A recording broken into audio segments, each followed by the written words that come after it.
Welcome to the FarmBits podcast. FarmBits is proudly produced by the Nebraska Extension Digital Agriculture team and hosted by students at the University of Nebraska. The FarmBits podcast comes to you each week to discuss the trends, the realities, and the value of digital agriculture. Through interviews with experts, producers, and innovators from across the agriculture industry, we hope that you step away from each episode with new practical knowledge of digital agriculture technology. Hello, FarmBits followers and first-time listeners. Welcome to the FarmBits podcast. I'm Taylor Cross. And I'm Jackson Stansel. And we're excited to have you join us for this episode as we continue on in our spring 2022 series covering autonomy and robotics in crop and livestock production. We welcome Craig Rupp, CEO of Sabanto, to this episode of the FarmBits podcast. Sabanto is an autonomous technologies company that provides total turnkey agriculture services using its supervised autonomous equipment platform. Essentially, Sabanto is farming as a service company, allowing farmers to contract out equipment operations to Sabanto's fleet of autonomous tractors. In this episode, we discuss Sabanto's technology, farmer perspectives on autonomy in agriculture, as well as the expansion and future of autonomous solutions. So here we go with our interview with Craig. I grew up in Northwest Iowa on a farm, corn, soybeans, hogs, cattle, graduated in 1984, and the very last thing I ever wanted to do was step foot on another farm. And so I went to Iowa State, got an electrical engineering degree, and that took me to Chicago, where I worked at Motorola. And I'm kind of odd in the agriculture industry. I spent the majority of my career in the wireless industry, particularly cellular. So I've worked, for all the big name cellular companies. And then I did move from Chicago back to Iowa in the early 2000s, and I did a stint with John Deere, and I developed their Star-Fire receiver and Green Star display. And then I went back into the wireless world, and then I started a company called 640 Labs. The FieldView Drive, that little device that plugs into your tractor, I was the guy behind that. And then we got acquired by Monsanto, and they put us underneath Climate Corporation. And I spent 4 years working hand in hand with a lot of farmers throughout the Midwest here. And that's what drove me to start taking autonomy into agriculture. Okay. And so Sabanto is kind of your venture to take autonomy into agriculture. And I guess one question I have is, what does Sabanto mean, and why was it chosen as the name for autonomous agriculture company? Picking a name for a company, as you probably know, Jackson, is kind of hard. And at the time, I was just obsessed with these Japanese words. I saw the company Atari, and I thought it was just an interesting company name. And it's Japanese, and I was looking at these various words, Japanese words, and I came across Sabanto, which means servant. And I thought that was fitting. And I wanted a name that didn't have farm, field, or crop in it. I wanted something that was unique, that would be easy to search, do a Google search on and find us, as opposed to, the cliches of, adding field, farm, or crop into the name. Sure. You took a little bit of a step away from FieldView, I guess, then. Yeah. Yeah, that is super interesting. Can you provide us an overview of Sabanto as a company and its mission and kind of what its product offerings are to customers?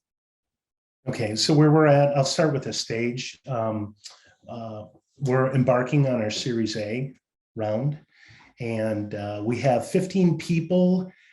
7 of us grew up on a farm, and the remaining, all but probably 2, have worked in the agriculture industry as software engineer or hardware engineer. We're headquartered in Chicago. We do a lot of our building and testing of equipment in Nevada, Iowa. And our fundamental mission is to take autonomy into row crop agriculture and boldly go where no man has gone before. And so right now, we're a service company.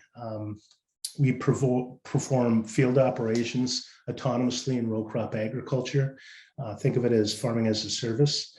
And why farming as a service? Deploying autonomy is hard. It's really hard, and it's multidisciplined. if you look at just doing it, you need equipment people, you need software, you need navigation, you need GPS experts, you need, connectivity experts, mission control, front end, back end. So there's a lot of disciplines, and it is hard. And right now we're doing primary and secondary tillage. We're doing planting, time weeding, rotary hoeing, weeding, cultivating, mowing, and now applications. Wow. Okay. So that's a huge list of different functions there. And I guess based on your answer there, there's really not, it's not a retrofit platform. This is a full stack platform that is basically fully contained within Sabanto, correct? Yes, but we are creating retrofit capability to the market. We're beginning on that this year. Okay, awesome. So full stack autonomy, I think, kind of gets at a lot of the different functionality that you just mentioned. And I've seen that mentioned in several of your social media posts. What exactly does full stack autonomy mean to you, and why is it important, do you think? So full stack autonomy is kind of a play on, if you've ever heard of a full stack developer. Oh yeah. And so there's a lot of companies that are only doing tillage, or they're only doing planting with a custom rig. And what we're trying to do is not only deploy autonomy and show the benefits to autonomy in and of itself, but expanding it across the entire growing season and performing field operations, each and every field operations. And right now we're doing everything short of harvesting. Who supplies the implements, or is that y'all's, additional service? Do y'all come to the field with y'all's own implements, or are you using, that specific farmer's implements? Yeah, it's a little bit of both. We show up when we plant.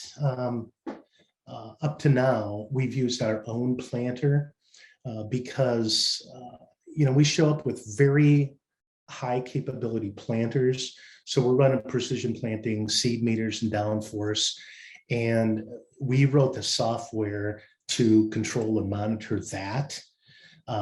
There are certain situations where we own tillage rigs, but there are other, we've come into other opportunities where, let's say a farmer has a 20-foot rotary hoe. We can certainly pull that. And so we use their implements. So it's kind of a mix and match. And it's interesting. I was doing, when I went out my first year, I met an 80-year-old farmer in near York, Nebraska. And I'll never forget what he said. He said, you go 100 miles, you're gonna see different agronomic practices. And that turned out to be the case. And you go to a certain location in the United States, and they have preference for what cultivators they use, what tillage machines they use. So it's really depends on the situation that we walk into. Yeah, I guess alongside that, if you have kind of this fleet of autonomous tractors and you kind of have all these different implements that you may need to use, are you equipped with several different types of platforms, like different size tractors, high clearance, all that sort of stuff? Or is there kind of like a limitation based on the size of tractor that you fit out with this autonomous capability? So to date, we've automated from 60 horsepower to 430 horsepower. So there is really no limitation. And what's interesting is we built a mission control and a path planner. At the end of the day, the software guys, they could care less if you're 10 feet wide or 100 feet wide, or if you're 60 horsepower or 430 horsepower. There's a lot of similarities between them. Physically, it's night and day, but from a software point of view, it's very, very similar for them. Does this full stack kind of component allow, you think, for adoption into specialty crops like potatoes, and even peanuts or cotton one day? Absolutely. We went out initially we went out in 2019 and 2020. When we went out with a swarm and a fleet, we started getting inundated by the organic growers. And it turns out that they do not like to rotary hoe, and they do not like to cultivate. And so they saw our system as a potential avenue to reduce their labor. And it also gave them the ability to, deploy these systems at the drop of a hat and run them, long hours, multiple times, cultivating and rotary hoeing. Yeah. So with y'all being able to execute some of those operations with crops standing in the field, what are some of the challenges that come along with trying to create an autonomous solution for when there are crops in the field versus, tillage or something like that, where you're not technically worried about, what sort of crops you might be running over? Yeah. And that's why we went down the line of becoming a full stack provider, because we knew that when you change field operations, and your example is perfect. When you go from tillage to cultivating, for example, you're really not allowed to just traverse across the entire field.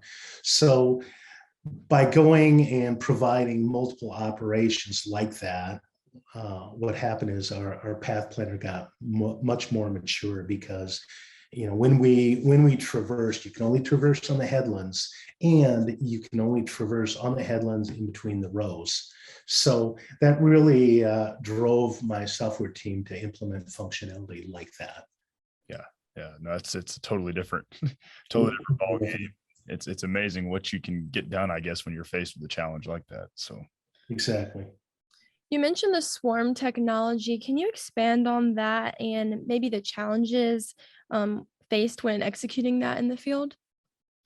Yeah, so one of the reasons why we went with the swarm, and it all came down to, we're a startup. We don't have all the capital in the world. So it just turns out, you can lease these smaller tractors much more cost effectively than a 500 plus horsepower tractor. And we took out our pencils and started just writing down, just requirements that we wanted to do or we wanted to achieve. And then it all came down to, if we get these little tractors, if we need more throughput in terms of acres per hour, we can always deploy another one in the field.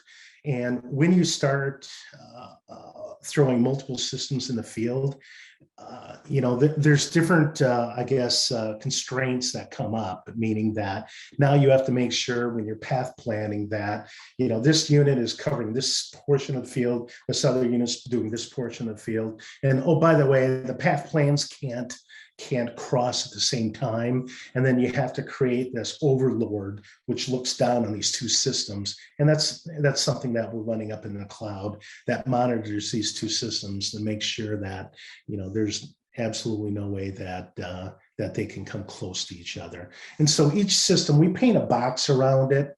And while it's going through the field, we look at where it's at, where it's going, where this one's at, where it's going. Now, there is a limit, but it's not necessarily a limit on our system. It's more of a limit on logistics. And I'll give you an example.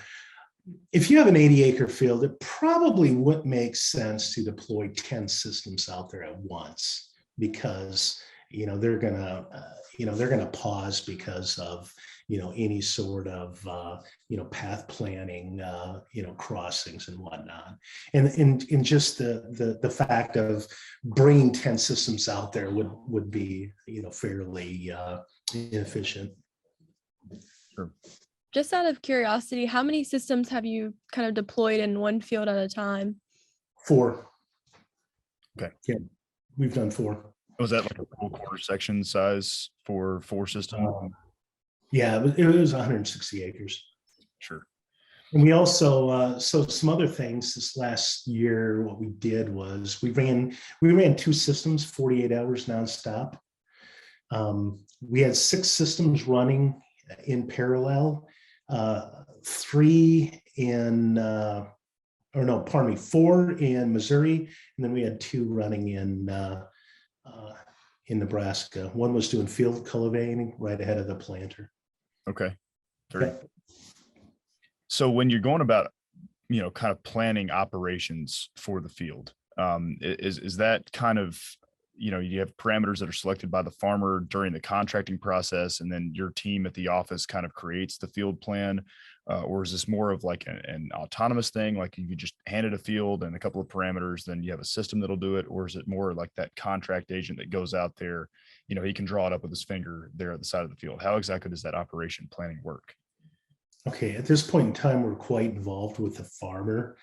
And we take orders from the farmer, meaning that he wants this field planted. He wants to use this hybrid. He wants he wants 5 degrees off of north. He may be doing prescription planting, which we do, and we also do swath control as well. We get his field boundary and just information like that he gives us. And then what we do is we create, quote, a coverage map, and then we create a path plan for when the tractor is sitting in the field. So with your experience with connectivity, I'm sure you've come across rural connectivity problems. Is this impacted the development of this platform at all, and like the implementation of these autonomous solutions? Not at all. I mentioned that we have a lot of wireless experience, and so we're pretty good at connectivity. That's a really, I think, an important aspect. I think oftentimes, I don't know, at least working with fertigation, we've had our own challenges with keeping pumps and irrigation monitoring units connected there in the field. So Yeah. As much as y'all rely on cloud technology, that's a huge factor, I think, to have that wireless connectivity reliability. Yeah, a lot of the modems we use, I worked on them. I mean, the actual chipset, the companies that make the chipsets, I worked with them in my prior career. So yeah, we can control those as well and control that. Sure. So I guess practically speaking, what does it look like when Sabanto pulls up to somebody's field, to a farmer's field, to execute some contracted operation, say a planting operation there with a variable rate prescription? Okay, so they give us this prescription prior. So what we do is, and then we have the field boundaries, or sometimes we strike the boundaries ourselves, and then we create a coverage map which has all the inherent prescriptions at a given point in that. We show up without a semi. It's another nice thing with going to smaller equipment. All our equipment can be pulled behind a 3/4 ton truck. Nice. Every farmer has a 3/4 ton truck, and I have a CDL, and it's a pain to have a CDL, and it's a pain for a startup to have a CDL require that. So the one thing we wanted to do was focus on just using smaller equipment such that we can pull it with a 3/4 ton truck. So we show up, and if we have the field boundaries, it's just a matter of parking the tractor in the field, and then we leave. And we have the ability to remote start the unit and then kick off a path plan and perform the field operation. Now let's say we're doing planting, then obviously about every 6 hours, someone has to go out there and fill it with seed. And we do have, we carry a sufficient amount of fuel. We can go about 20 hours nonstop with our fuel capacity. But right now it's like every 12 hours we go out there and we do regular maintenance, check the air filter, refuel it, and do various things like that.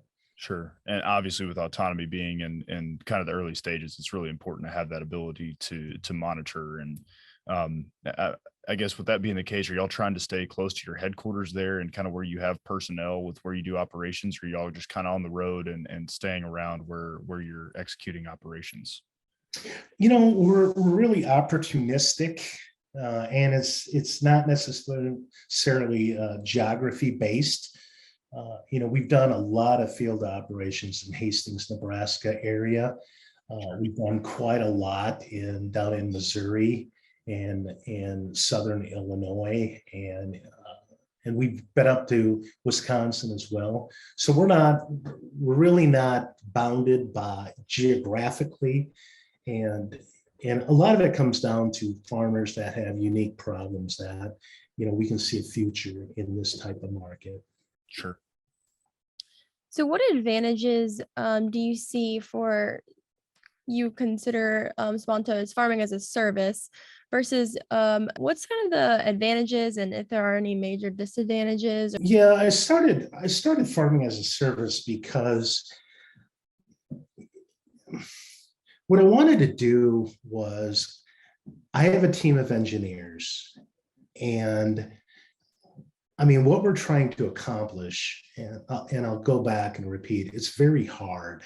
Meaning, when you're looking at a 160-acre field and you have to plant this autonomously, and you're going to have problems. You're going to have problems monitoring the planter, monitoring the tractor. And when problems go wrong, I wanted to make sure that my staff, was responsible. The onus on getting this working is on them. And I knew at the time that the technology we were developing, go back 2 years ago, it was very immature, and it had a lot of issues to implement. And I wanted to make sure that my staff, the onus was on them. Had I given it to a farmer, and if you've ever been around a farmer, given the time commitment or the time constraints, they don't have a lot of patience. And once something's not working, it'll just get parked on the side, and they'll go back to their old ways of doing it. And I knew that I had to get to a level where I could deploy a tractor and it's going to work. And it's not, he's not going to have troubles with the back end. There's something wrong with the path planner. There's something wrong with mission control. I just wanted to make sure that my engineers were responsible for making it work. And they've done that. If you would have seen us in 2020 versus 2021, night and day difference. Sure. I have engineers who have never seen the tractor that they've run for, hundreds of hours. Wow. Yeah. So I guess, do you see any advantages with this farming as a service model, with autonomy being such a kind of a new technology, right, for farmers? Do you think there being some advantages to not having to make a huge capital expenditure, but starting to experiment with autonomy and at least give it a try on the farm? I do, and I'm getting inundated with the people that want to do that. Yeah. They either want to downsize or they have older equipment, and they're getting a little bit long in the tooth. And what they want to do is they want to just deploy an autonomous tractor and farm their entire operations that way. Okay. Where do you see autonomy in agriculture going for Sabanto? Do you think maybe eventually y'all will be creating these vehicles that aren't going to be just a service? People can actually purchase them? Yeah, I mean, so where we're headed, and we're still doing farming as a service for some of our customers, and we're going to continue to build that out. What we're going to do is we're going to make autonomy available to others, such that they can start deploying it on their own in their own operations. Or perhaps, if you take a young person who wants to contract farm, they can, with very low capital, they can go out and get a system and deploy it themselves. Advantages that autonomy might have, or different avenues that it might create. Yeah. And I kind of wanted to go back to something that you said, Craig, earlier. You mentioned that you're kind of working with farmers that have unique challenges that can be solved by autonomy. What are some of those challenges that you've seen farmers have that they're looking to solve using autonomous technology? So let me touch on the organic space. We have some farmers we're working with now. What they want to do is they want to rotary hoe all day, all night, take a field and just continually rotary hoe it to remove weeds. Wow. And keep pigweed in particular from germinating. Hmm. I guess I was told, and I'm learning a lot too. Once it hits 72 degrees, pigweed starts. And what they want to do is they want to keep ahead of it, and they want to run these systems, 24/7 and keep that at bay. And they just don't have the labor nor the time to go out and do that. And they're looking at us as a possible avenue to help them increase their yields. Very interesting. Yeah. And I guess with organic, that is going to be one of your early adopting segments, just because there is that higher value there. It's worth it if you can manage to get on top of things. Exactly. And the thought was we're done planting and we turn around and start deploying rotary hose or tine weeders. Sure. Okay. Yep. So another question that I kind of wanted to ask, and maybe this is a controversial topic. I know it is in some agriculture circles, but how do you feel about the future? Say if you got rid of all the capital constraints and you were having people that had their own tractors that you could outfit with autonomous capabilities. Do you think small or large machinery is going to be the way of the future within agriculture? Well, I think I think it's apparent what I think. Yeah. You know what? James Watt, you've heard of the watt, the kilowatt, the watt, right? Horsepower equals work divided by time. Right. Yep. And I think everyone realizes that autonomy is going to increase time, which decreases horsepower. Yep. And I think we peaked in horsepower, and it's $1,000 per horsepower. I think that horsepower is going to come down, and there's also the agronomic effects of going with smaller equipment, compaction in particular, and if you look at the ESG, the environmental portion of it. I think everyone's the carbon markets. I think a lot of the industry is focusing on no-till and having smaller equipment, lighter equipment will cut down on the necessity to rip or to do some deep tillage. And I think that's going to be a factor in going smaller as well. Very cool. Yeah. It's an unpopular opinion, but I don't have, I think that's just the way it's going to go. No, I think it's very valid, and I guess that's kind of where I lie. I'm certainly not as well thought out about it as you are, but I think my take is that smaller machinery is going to be the way of the future as well. So harvesting may be the hard part there. Absolutely, and we'll address that. Sure. So if someone wants to learn more about the Sabanto platform or more about customer experiences, where should they go? Okay, so the best place to see our antics is following us on Twitter, Facebook, or LinkedIn with the handle Sabanto Ag. And if you want to get more insight into the inner workings of our company, and join our fan club, go to sabantoag.com and fill out the questionnaire or the inquiry on our website. Sounds good.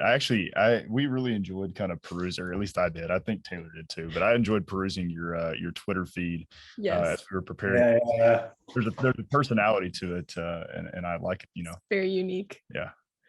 Yeah, I try to make it fun. We do. That's all. So one tradition here on the FarmBits podcast is we like to ask for a piece of advice as kind of the concluding piece of the episode. And so what I would ask you for today is, what advice do you have for farmers who are interested in automation, but unsure of how exactly it's going to benefit them or what they can do to try it out on their farm? For starters, start by joining our fan club. I think the benefits are apparent, but just like everything else in agriculture, the devil's in the details. by joining us, you'll certainly help us with the details. As for the investment, our mission is to reduce the capital and operating expenses from agriculture, and I think they can help us do that. And I do appreciate Jackson and Taylor inviting me. And by the way, I am a Cornhusker fan. Awesome. I root for them for everyone they play, except when they play Iowa State, which they don't very often. But I do. I've met a lot of friendly people in your state. Nebraska nice is what they say out here, and so far true. So it is. It really is. Very polite and nice people. Salt of the earth. I'd like to thank Craig Rupp again for joining us today on the FarmBits podcast. I think one of my favorite parts of this interview with Craig was the farming as a service model that Sabanto offers could potentially allow young professionals to kind of get involved in the farming world by, contracting out these services versus not having to spend that big capital upfront investment on equipment. Yeah, I thought that was pretty interesting. And it's just one of those kind of tertiary benefits, or I guess peripheral benefits, I should say, of autonomy that you don't necessarily think about when you just think about the operations. For sure. Yeah, I mean, I guess for me, there wasn't like a single moment in the interview so much that stood out as much as there were just a few things that kind of continued to pop up during the interview. I thought it was interesting that Craig kept going back to kind of organic systems and their requirement for labor and some of the management opportunities that autonomy unlocks for them by being able to constantly be in the field weeding. It totally creates a new option for weed control. And then I also just kind of like the way that they've branded their company and structured it so far. And I just thought the reference to full stack was kind of funny because it is something you hear a lot about in the software as a service world. So it just kind of adds up with their farming as a service model to talk about full stack autonomy. So with that said, I hope you enjoyed this interview with Craig, and I look forward to you joining us next week as we continue on in our robotics and automation for crop and livestock production series this spring on the FarmBits podcast. Thanks. Thank you for taking the time to join us today on the FarmBits podcast. If you enjoyed this episode, please subscribe to the podcast on Spotify, Apple Podcasts, YouTube, or wherever you listen to podcasts to be informed about the latest content each week. We welcome your feedback. So if you have comments or questions for us, please reach out to us over email, on Twitter, or in the review section of your favorite podcast platform. Our contact information can be found in the show notes. We would like to thank Nebraska Extension for their support of this podcast and their commitment to providing high-quality informational material to members of the agricultural community in Nebraska and beyond. The opinions expressed by the hosts and guests on this podcast are solely their own and do not reflect the views of Nebraska Extension or the University of Nebraska-Lincoln. We look forward to you joining us next week for another episode of FarmBits.